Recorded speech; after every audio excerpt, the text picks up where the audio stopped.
In the previous session of Waterdeep Dragon Heist, the players did a lot of stuff and there was quite a lot of information. First, the players started off at home. Raynar had come by and said, "Oh my god, there's a secret vault under the city filled with gold and there are these 4 shards used to unlock it. The crime lord Xanathar is in the trades ward hunting down the key. The players' mission now is to find the key, uncover the gold, and recover it before they get their hands on it."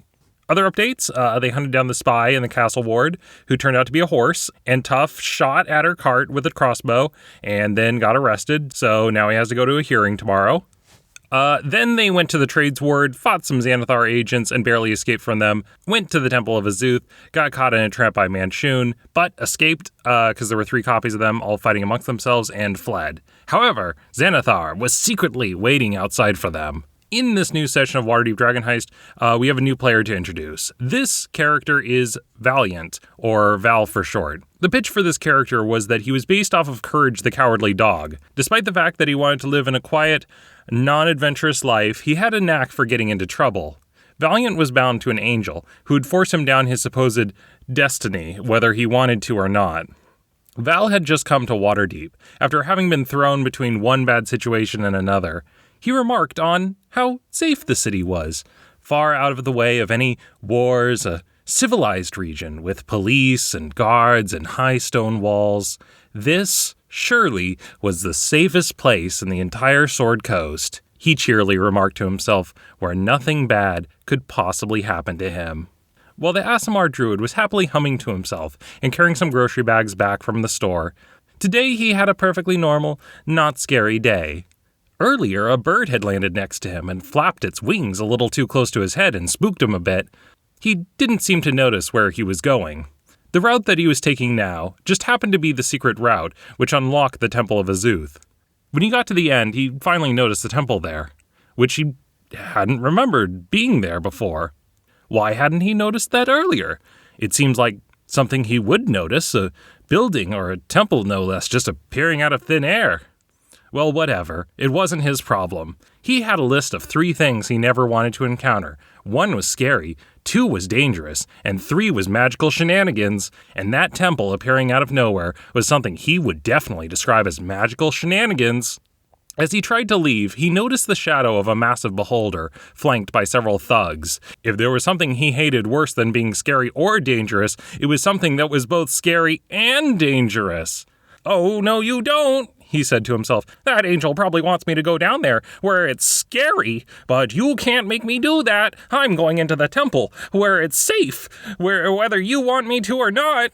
The rest of the PCs arrived to the atrium to see Xanathar and his gang hanging out, waiting to ambush them. Behind them, farther in the temple, were the clones of the Manchuns, who, last we left, were duking it out. Nana was readying her needle hairpins. Do you think we can take them?" The rest of the group were shaking their heads. All of them knew that beholders have anti-magic central eye, meaning that you can't cast spells or use magical items while they're looking at you. All of the plans kept getting shot down. Peleios was like, "I could use disguise self." Nope, that's magic. Doesn't work. Wren was like, "Well, what if I cast..." Tuff's like, "It's magic. That's not gonna work." "Well, what if..." No, never mind. That's magic. Nana's like, "Well, you know, I've lived a long life. Well, I suppose it's okay if he's just gonna kill us all." As the group was talking, they heard, Whoa, what do you mean he's gonna kill us all?" Valiant tumbled out of the hiding place. He notices the rest of the players, Nana, Peleios, Wren, Tuff, and Zumbo. Valiant explained to the others, "I'm just trying to get out of here." Wren goes, "So are we." Maybe there's some kind of back door or something?" Valiant's moving that direction, but Wren was like, I wouldn't go that way. There's a set of murder wizards over there." From the distance, they hear a loud cry and an explosion. Having not come up with a plan, the group decides to just kind of walk out there and talk to them. I don't know, he seems like he's a reasonable psychopathic tyrant. Ha! They are here, just as you predicted, Silgar," Xanathar said. The beholder floated over to the group. "Give me the stone." Wren's like, "Okay." Nana explained, "Oh yeah, sure, exactly." "Oh, okay. That was easy." He holds out his tentacle. "Give it over." Wren pointed back up into the temple. "It's back there, up the stairs." I originally asked him to roll deception, but he corrected me. No, I am telling him the truth. Wren clarified, he is telling Xanathar there are 2 shards in the temple. One is a fake made by Manchun, and one's real. Which, he's right. There are 2 shards back there, and he knows one is fake, and he also knows one is real. Now the trick is there's 4 other ones that he doesn't know which one's real, but Xanathar is going to find that out. He also didn't bring up Manchun. I think the player was kind of hoping that they'd fight or something. Oh, really? What do you think, Silgar? Do you think they are telling the truth? Xanathar picked up his fishbowl and put the bowl right up next to Wren. Get his scent. You can track him down if we find him to be a liar. Silgar in his fishbowl just kind of burped out a bubble, his eyes staring out in opposite directions. It did not seem to respond to Xanathar's request. The beholder left to explore farther into the temple, leaving them with his men. Nana snuck up to one. She draws her needles from her hair, looking to Wren for a signal. Zumbo starts readying a guiding bolt. Wren waves his hand at his throat, trying to signal, No, stop, don't. Val whispers, Are we going to be fighting? That sounds dangerous. I don't want to fight anyone. Peleios said in a hushed whisper, If we could get them to bunch up, I could fireball them. All of them were kind of looking to each other to see if they wanted to start something. Now was like the perfect opportunity to escape. Xanathar had gone farther into the temple. The players could just smash and run. As they were talking, the Xanathar Guild agents were nervously putting their hands on their weapons. Wren was like, No one is fireballing anyone. We are just going to wait this out. Val tried to edge away from the group. I'm just gonna be heading out now. Okay, goodbye, everyone. Pleasure seeing you. He was blocked by several guild agents. We're not supposed to be letting you guys go. I think this is a bit of a misunderstanding, he explained. I'm clearly not with them. I just happen to be coming by. The dwarves gave him a stony face with arms crossed. He motioned to the others. Would you guys be able to explain to them how we don't know each other? Tuff explained. What are you talking about? You're Val. Of course we know you. Val nervously chuckled. I mean, we're like not friends. Tuff was like, What do you mean we're not friends? Sniff, sniff. Why are you pretending like you don't know us? A single tear goes down Tuff's cheek. Val was like, Tuff, stop, please. What are you doing? Ha ha ha ha! You were right. Xanathar came back holding the 2 stones wrapped around his tentacles. They were there at the end. You seem to be quite trustworthy. We could use more help in the Xanathar's Guild. Nana asked, Are you offering us work? Xanathar said, Perhaps, if you're up for it. Val's like, What? Yeah, Wren said. If you need extra help, we're looking for the stone, you're looking for the stone. I think we could work something out. What? Xanathar thought to himself, we could use some trustworthy agents. If you would like to join, speak to the bartender at the Skewered Dragon. He works for me. Nana said, Oh, we'll do that. Xanathar floated away, returning to the sewers with the 2 shards with him. As he left, Val's like, Guys, why did you do that? I can't go back home. They know where I live now. I'm gonna have to go hide somewhere they can't find me. Tuff welcomed him. You can come with us. We live in a mansion. Val was relieved. Oh, a mansion. That's great. That sounds like the least scary or dangerous place I could be without any magical shenanigans whatsoever. As they're making their way out, Wren and the others hold out their shards. Nana explains, We currently have 4 shards. Maybe one of them's real? I don't know. On their way home, the group notices the 3 children they had met earlier, Nat, Jenks, and Squidly. The players had met the vagrant children before in the sewers. The vagrant kids had set up a tarp behind a temple in an abandoned garden. A small fire was roaring between them, and they had marshmallows on sticks browning them, making s'mores. Oh boy, s'mores, Tuff said, dashing over to them. Nat said, Oh hey Tuff, how's it going? We're having a camp, Jenks piped up. The players knew that they were talking to the Castellanters. 2 of these kids were the missing Terenzio and Elzarina that the Castellanters were looking for. Wren asked, Why are you guys out here? On the run, shouldn't you be at home? Oh, we can't go home. Our parents are scary. The players asked what they mean, and they explain.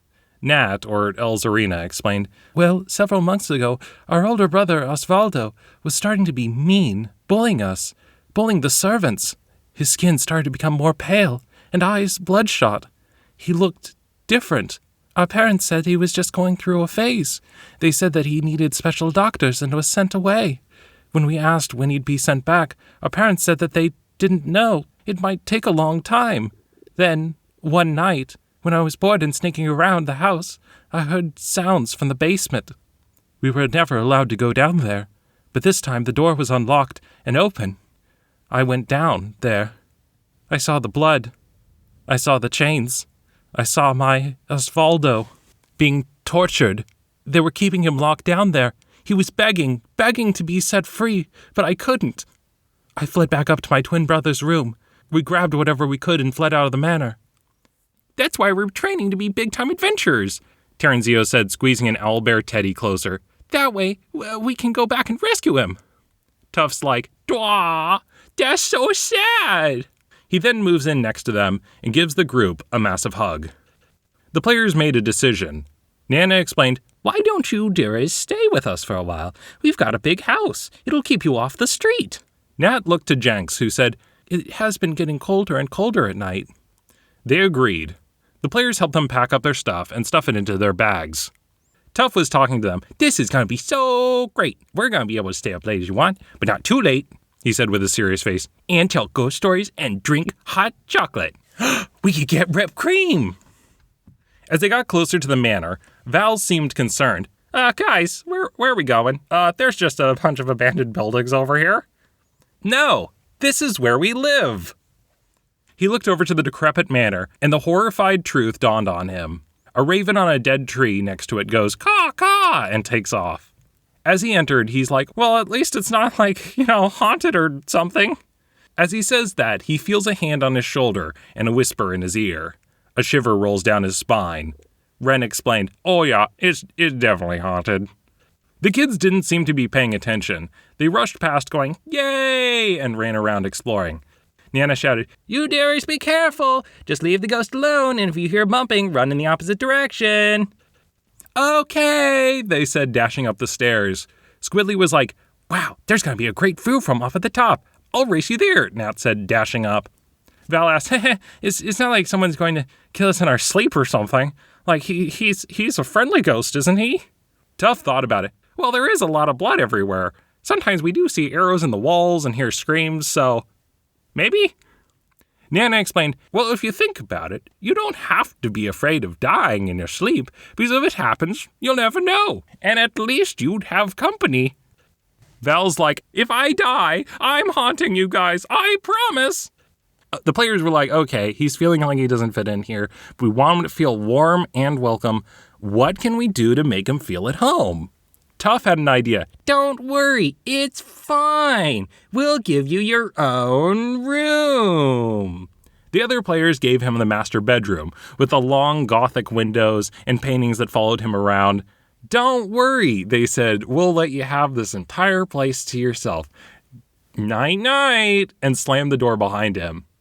Val went to bed, curling up under the covers and hiding, trying to close out the strange sounds that were going on around him, and ignore that it seemed like the four-poster bed was like a pit that he was sinking deeper and deeper into.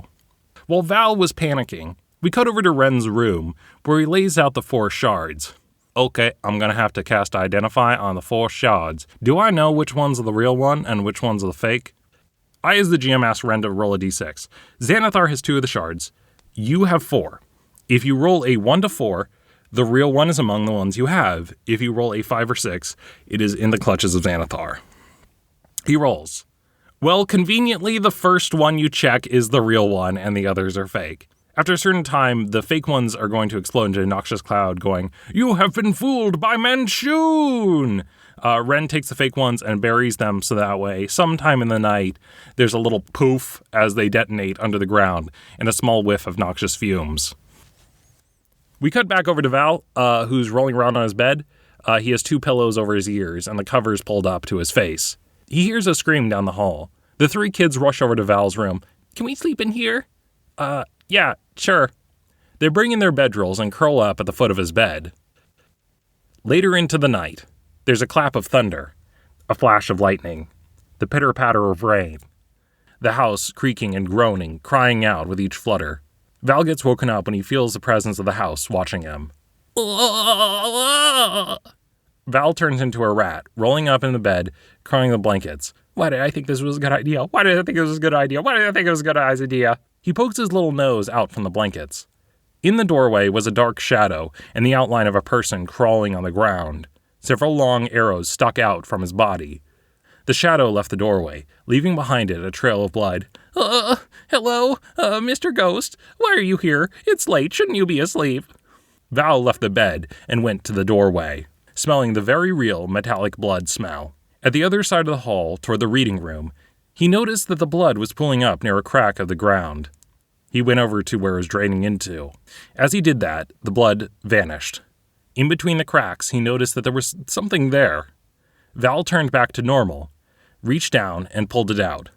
He was surprised to find a book there. Flipping through it, Val realized that this was a journal from the last owner of the mansion.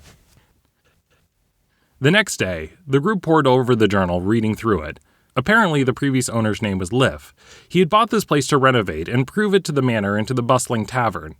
He had lived with his dog Scamper. In the last pages, he brings up that he feels like he's being followed, as if someone is tracking him down. There are no more entries after that. The book was stained with blood, and had originally been hidden away under the floorboards. From the journal, the players managed to deduce that both Liff and Scamper are the two who are haunting the manor. Whenever one of the players drops food on the ground, they find it gone. The players left out a bowl of food. When they looked away, it was gone, and something licked their hand. They could tell that was the spirit of Scamper, the previous owner's dog. The children thanked them for letting them stay the night and left. They all wanted to keep on the move to throw off the parents' trail. "Take care, dearies," Nana said. "You can always stop by if you want to. Next time, I'll have some chocolate and butterscotch cookies for you cooked up." Later, there was a knock at the door. "Hello, is anyone home?" They opened it up to see a man dressed with a pirate's hat and a flamboyant outfit. Out front was, I know in the book they're technically called a diametra, but I'm just going to be calling them a chocobo because, well, it looks like a chocobo. They're giant birds. Another name for them is axebrake. People ride around on them. Come on, they look like chocobos. The man dismounts from his chocobo, and the bird turns into a feather, and he puts the feather onto his hat. The players immediately went, "Oh my god, we want that bird. We want that bird." "Hello there, I'm Zardoz Zord. Pleasure to make your acquaintance." The players let him in and are discussing amongst themselves, "How do we get that bird from him?" Zardoz Zord explained, "In the next few days, I'm going to be coordinating the Days of Wonder festival in the area. I want everything to be in tip-top shape. Your business is a bit, it seems like it's out of operation right now, but I was wondering if you had anything you wanted to contribute." Wren asked, what exactly did you have in mind? Zardoz clarified, "Well, did you guys produce food? Can you perform? We need performers. If you need supplies to do something, I can hire men." Wren explained, "I perform myself. I sing and do drums. I am a bard, after all." "Excellent. That's exactly what I'm looking for. We could set you up with time on stage. If you need other people to work with you, we could set that up. I'm interested in hiring your services." Tuff asked, "Okay, so I have a performance, but for that, I'm going to need some owlbears, scourges, cows, bears, and giant owls." Zardoz asked, "We have a number of animals. I could loan you some of those. What did you have in mind?" "A petting zoo." Zardoz was confused. "You want to open this up to the public?" Tuff's like, "Nope, just me. I want it to be a petting zoo where I can pet and snuggle up next to all of them and everyone else just watches." Zardoz patted him on the head. Pardon my doubt, but I don't see that taking off. Besides, aren't several of those monsters?" Tuff was indignant. "They're not monsters, they're friendos." Val explained, "Owlbears are technically not animals, they're monstrosities." Tuff hugged his stuffed owlbear tighter. "That just means he's really junky." Outside the game, us as players look up the word. Monstrosity. Noun. The state of being monstrous. Monstrous. Noun. Frightful or hideous, especially in appearance. Extremely ugly. Shocking or revolting or deviating grotesquely from the natural or normal form or type. Tuff was horrified. "No, he's not," he says, looking down at his stuffed owlbear. Val explained, "Look, I'm just saying I'm a druid, and my god has gifted me with being able to transform into all of God's creation. And there's a reason why owlbears aren't one of them. No, they're not monsters. Val holds up a monster manual. They are classified as monsters in the manual of the monsters. Shh! Who wrote that book? Humans? Why do they call it a monster manual? If it were me, I would call it a friend folio. The group talked about what they wanted to do, eventually realizing, we could really use Val here. What? Tuff suggested, you can change into animals, right? What if you could change to a big, scary creature? And we could do tricks? Wren could be the animal tamer cracking his whip. Val folded his arms. No whips. Why not? They're loud. They make noises. And what are you going to do? Hit me with it over and over again? Wren was skeptical. What do you expect me to do? Whap you upside the head with a feather duster? Zumbo suggested, I could just beat him up with my fists. We could just call it 2 guys beat the shit out of a snake. Eventually the group came to an agreement. They decided to do a performance with Val as a giant snake and Wren being a charmer, using some flute music to tame him. They were like, can you just pretend to be a big scary snake? And he's like, okay, I think I can. I'm still afraid of the audience, but fine, I can be a giant snake, whatever. And everyone's like, okay, that's fine. As long as we can get him to wiggle around and hiss, it'll be fine. Excellent, Zardoz said. He paid each of the players 20 gold up front, with 80 more each on the way once they were done. Can we get paid in some other way? Oh, well, what did you have in mind? He raises an eyebrow. Your hat. We want your hat. Oh, this thing. He takes it off. You could get this thing at a shop nearby. He seemed a little bit confused. I think the players had not specified that they wanted the feather specifically and not the hat. He puts it back on.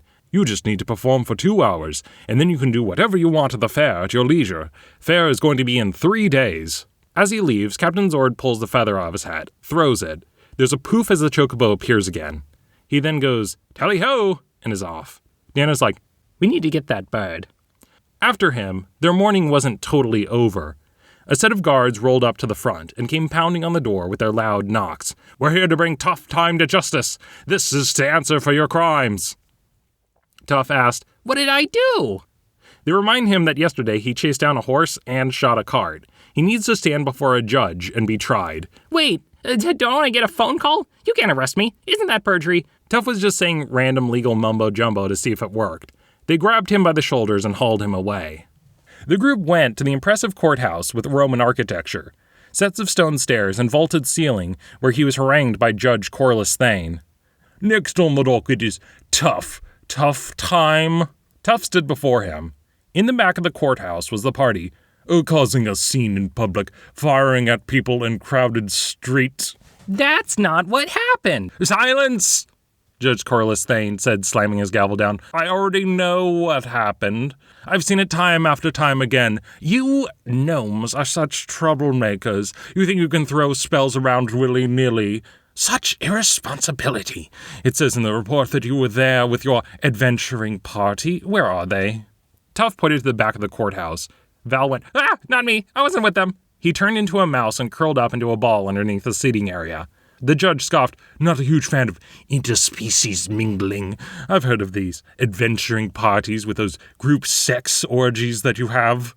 He suddenly noticed Zumbo. Oh God, you have a beast there as well. Zumbo asked, hey, is he talking about me? Oh God, it talks too. He shooed them. Just make sure that it stays out of trouble and doesn't defecate in unwanted places. As they watched him some more, it became clear that Judge Thane was racist to all non-humans, calling elves pointy-eared tree folk and halflings as squatters. As Judge Corliss Thane was sentencing him, someone arrived. A dwarf with glasses spoke up. I'd like to give my report on the case. It was investigator Barnabas Blastwind. Fine, the judge was waving his hand. I guess we'll allow to speak on the matter. Barnabas Blastwind explained, actually, he wasn't firing at the crowd. If anything, he was trying to slow the cart, so Mr. Time here might have been trying to help everyone. Fine, whatever, the judge said, waving his hand. You're dismissed. As he was talking, Zumbo had been thinking to himself, kind of stroking his chin, and goes, okay, whatever. He gets up. I'm just going to cast Guiding Bolt on this guy's face. Everyone in the group was like, what? Before anyone could react, in the middle of the courtroom, there was a flash of light as Zumbo made finger guns at the judge going, "Ayy." A bolt of light shot outward, and a splatter of blood and a cry from Corliss Thane as he instantly goes down from the shot. All of the guards leap into action, drawing their weapons on Zumbo. The rest of the group was like, "Ah!" Val is a mouse, just panicking. "This is why we don't do this!" Zumbo pulls out his Morningstar and starts fighting with the guards. Tuff was not helping Zumbo fight. Tuff explained, "Waterdeep is Tuff's home. I'm not going to be a criminal." There was a crate nearby. Nana slithered her jelly-like body into it, holding up the lid with one of her tentacles. Nana was like, "Well, this went to shit pretty fast." In the middle of the fight, she cast darkness, blinding everyone. Nana explained, "He can't target the judge now. He can't see him." And then she closes the lid on the container, sealing herself in. That didn't stop Zumbo, who started attacking the guards who were trying to arrest him. Everyone was like, "Stop, stop, you're making this worse." Wren actually ran over to the judge and healed him, helping him up. Zumbo was pissed. What are you doing? He's evil." Wren shouted at him, "He's also a judge. You can't just randomly attack people." Tuff and Zumbo got taken down and arrested. The darkness went away. As the judge got resuscitated by Wren, he goes, "I knew it! I always knew it! His kind always causes trouble. You never see humans causing this kind of ruckus. But it's these half-breeds and animals that always want to pick a fight. My word, I always say it, but there's no civilizing beasts." And from then on, it became a meme that in our group, whenever someone wanted to be reckless, they'd say, "I'm going to guiding bolt him in the face," or "That's a guiding bolt to the face." As two of the characters were hauled off and thrown in the prison, leaving the rest of the party in the wrecked courthouse, that was where that session ended.